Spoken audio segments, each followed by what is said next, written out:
Welcome बच्चों। आज हम सॉल्व करेंगे फिर से गणित के कुछ प्रश्नों को। जैसा कि आप जानते हैं कि चारों परीक्षाओं में हमारे गणित के प्रश्न आते हैं, तो आज का वीडियो बिल्कुल समय न वेस्ट करते हुए हम फटाफट से स्टार्ट करते हैं।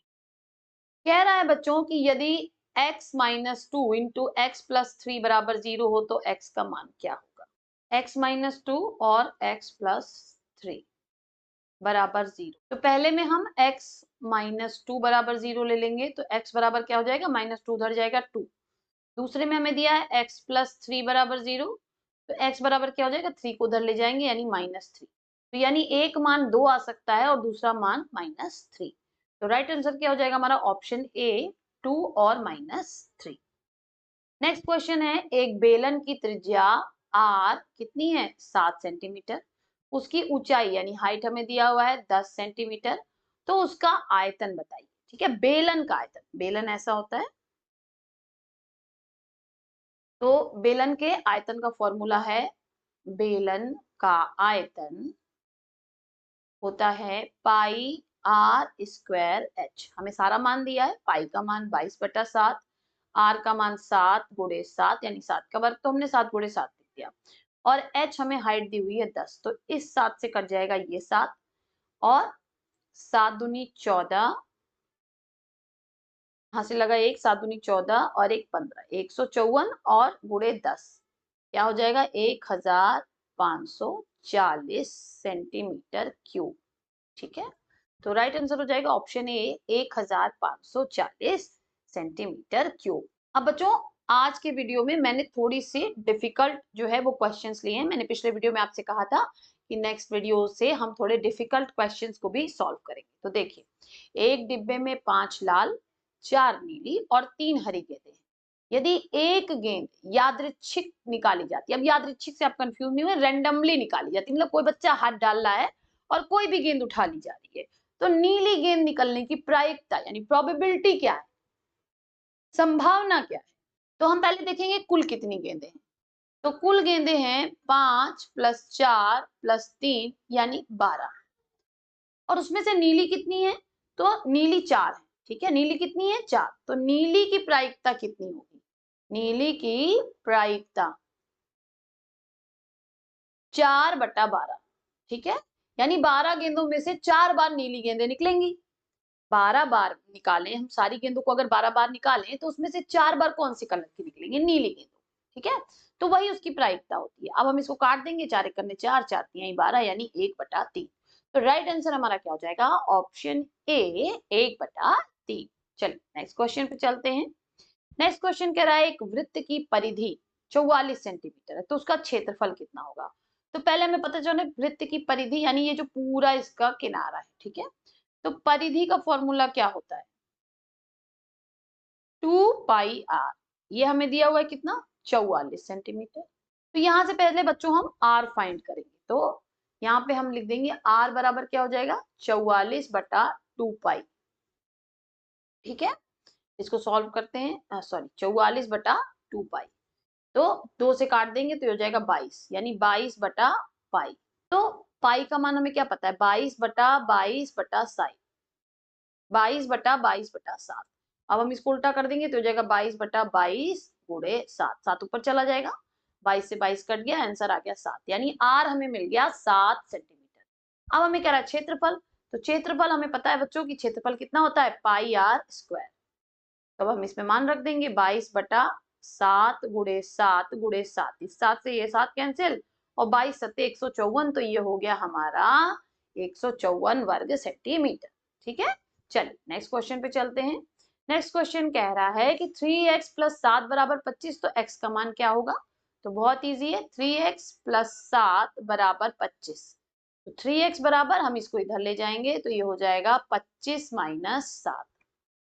ठीक, तो 25 - 7 कितना होगा बच्चों, आ जाएगा हमारा 18। तो x बराबर हो जाएगा 18 भागा, यहाँ गुणे है तो इधर ले जाएंगे भाग में, भागा 3, तो 3 छक 18 यानी 6। तो राइट आंसर क्या हो जाएगा, ऑप्शन बी, 6। नेक्स्ट क्वेश्चन है, यदि एक समद्विबाहु त्रिभुज का आधार 10 सेंटीमीटर और ऊंचाई 12 सेंटीमीटर है तो क्षेत्रफल क्या होगा। तो समद्विबाहु बच्चों ये है, ये दिया हुआ है कि इसका जो है ऊंचाई 12 सेंटीमीटर है और आधार 10 सेंटीमीटर। तो समद्विबाहु त्रिभुज का क्षेत्रफल क्या होता है? समद्विबाहु त्रिभुज का क्षेत्रफल होता है हाफ आधार इंटू ऊंचाई। तो यहाँ पर हम मान रख देंगे हाफ, आधार कितना है 10 सेंटीमीटर और ऊंचाई कितनी है 12 सेंटीमीटर। काट देंगे, 2 छक 12, यानी हो जाएगा हमारा 6.60 वर्ग सेंटीमीटर। तो राइट आंसर क्या हो जाएगा? ऑप्शन सी, 60 वर्ग सेंटीमीटर। चल नेक्स्ट क्वेश्चन। नेक्स्ट क्वेश्चन हमसे कह रहा है कि 2025 का वर्गमूल क्या होगा? तो मैंने आपको फॉर्मूला बता रखा है। तो ये 25 का क्या आ जाएगा 5, क्योंकि 25 किसके वर्ग में आता है 5, और 20 किसके वर्ग में आता है? तो 4 का होता है वर्ग 16 और 5 का वर्ग होता है आपका 25। ठीक है, तो हम छोटे वाले को लेंगे तो यानी हो गया हमारा आंसर 45। तो ये किसका वर्ग है 45 का। दूसरा तरीका क्या था? हमें पता है 5 जिसमें रहता है तो हम 45 का वर्ग कैसे निकाल सकते थे? एकाधिकेन पूर्वेण, यानी 4 गुणे 5 इधर हो जाएगा और इधर 25, यानी 20 और 25। तो भी किसका आ रहा है 45 का। ठीक है, आप दोनों ट्रिक में से जो ट्रिक आपको इजी लगे बच्चों उससे आप सॉल्व कर सकते हैं। इसकी एक डिटेल वीडियो बच्चों मेरे चैनल में है शॉर्ट सेक्शन में, तो आप वहां जाकर भी इसको देख सकते हैं। नेक्स्ट क्वेश्चन कह रहा है यदि एक आयत की लंबाई उसकी चौड़ाई से 5 सेंटीमीटर अधिक है और क्षेत्रफल 84 वर्ग सेंटीमीटर है तो आयत की माप क्या होगी? तो हमने माना कि उसकी चौड़ाई x है तो लंबाई कितनी हो जाएगी x प्लस 5। अब यहाँ पे दिया है क्षेत्रफल, तो x इंटू एक्स प्लस 5 बराबर हो गया हमारा 84 सेंटीमीटर वर्ग। ठीक है, इस तरह से आप लिख सकते हैं। तो हमें x निकालना है पहले तो। ठीक है, यहां से बच्चों हम मल्टीप्लाई करेंगे तो हो जाएगा एक्स स्क्वायर प्लस 5x बराबर 84। अब हम इस 84 को इधर ले जाएंगे तो हो जाएगा x square plus 5x minus 84 बराबर 0। अब हमको क्या करना है? अब हम इसको सरल करेंगे। ठीक है, तो कैसे करेंगे देखिए, 5 को हमें ऐसे भागों में तोड़ना है कि जो गुणा करे तो 84 आए और जोड़ने पे या घटाने पे 5 आए। तो बच्चों हम देखते हैं अगर हम 84 को तोड़ेंगे तो 12 गुणे 7 यानी 12 सत्ते 84 और 12 में से 7 घटाएंगे तो 5 आ जाएगा। अब इसी को हम यहाँ पर यूज करेंगे। ठीक है, इसका गुणनखंड करेंगे। तो देखिए एक्स स्क्वायर प्लस ब्रैकेट में हम लिख देंगे 5 को हम लिख सकते हैं 12 माइनस 7 और x, और यहाँ पर माइनस 84 ऐसे का ऐसे रहेगा इज इक्वल टू 0। ठीक है, अब थोड़ा सा मैं ऊपर मिटा ले रही हूँ ताकि थोड़ी जगह मुझे मिल जाए आपको सॉल्व कराने के लिए। अब इसके बाद हम यहाँ पर सॉल्व करेंगे बच्चों। देखिए ये हो गया आपका एक्स स्क्वायर, अब हम ब्रैकेट खोल देंगे तो 12x minus 7x minus 84 is equal to 0। अब हम कर लेंगे यहाँ पे एक्स स्क्वायर में से x को कॉमन ले लेंगे, यहाँ बचेगा x प्लस 12। ठीक है, यहाँ माइनस 7 को बाहर ले लेंगे तो अंदर क्या बचेगा x।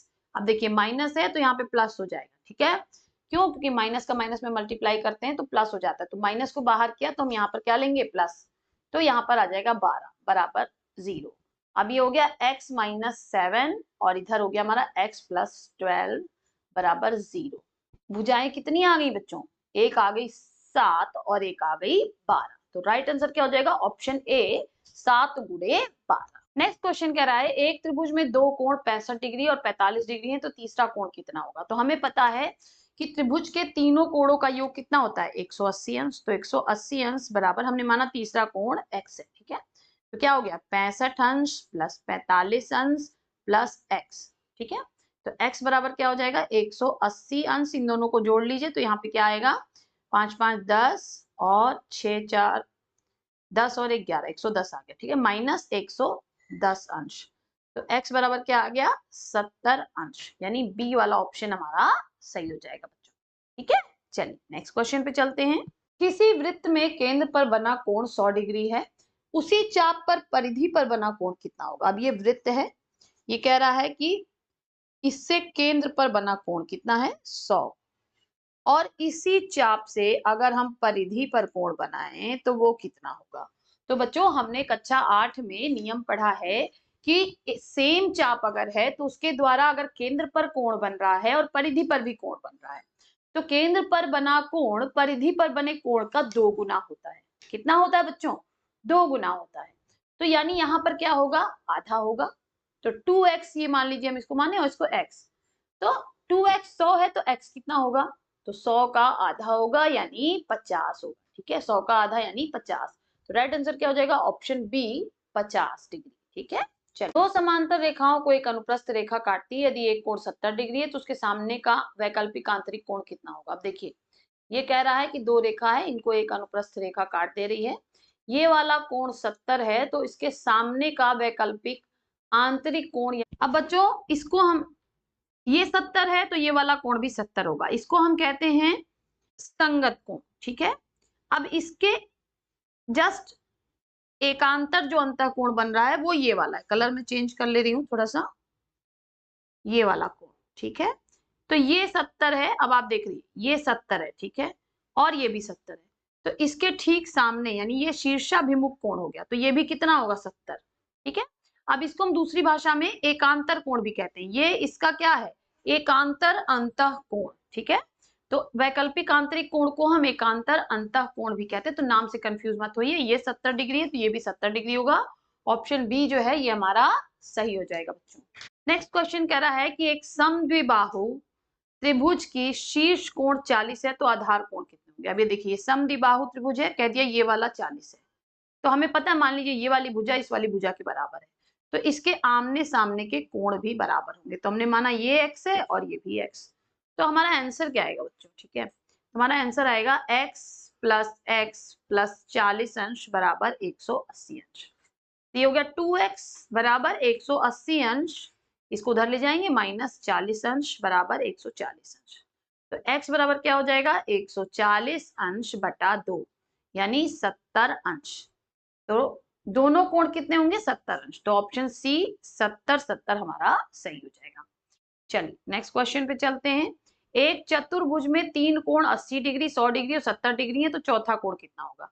अब ये चतुर्भुज है, कह रहा है ये 80 है, ये 100 है, ये 70 है, तो ये कितना होगा? तो हमें पता है चतुर्भुज के चारों, तो हमने माना ये x है, कि चारों कोणों का मान कितना होता है? 360, तो 360 अंश बराबर हो गया x प्लस 70 प्लस 80 प्लस 100, इसको हम तीनों को जोड़ देंगे तो ये हो जाएगा 180, और 180 में हम 70 जोड़ेंगे बच्चों तो हमारा आ जाएगा 250। ठीक है, अब यहाँ 360 है, तो x बराबर क्या हो जाएगा? 360 अंश माइनस 250 अंश, यानी आपका आ जाएगा 110 अंश। ठीक है, तो राइट आंसर क्या हो जाएगा? Option B 110। यहाँ पे बच्चों हमारा ये वीडियो समाप्त होता है, फिर मिलेंगे नेक्स्ट वीडियो में कुछ और गणित के प्रश्नों के साथ। तब तक के लिए पढ़ते रहिए, आगे बढ़ते रहिए। बाय बाय बच्चों।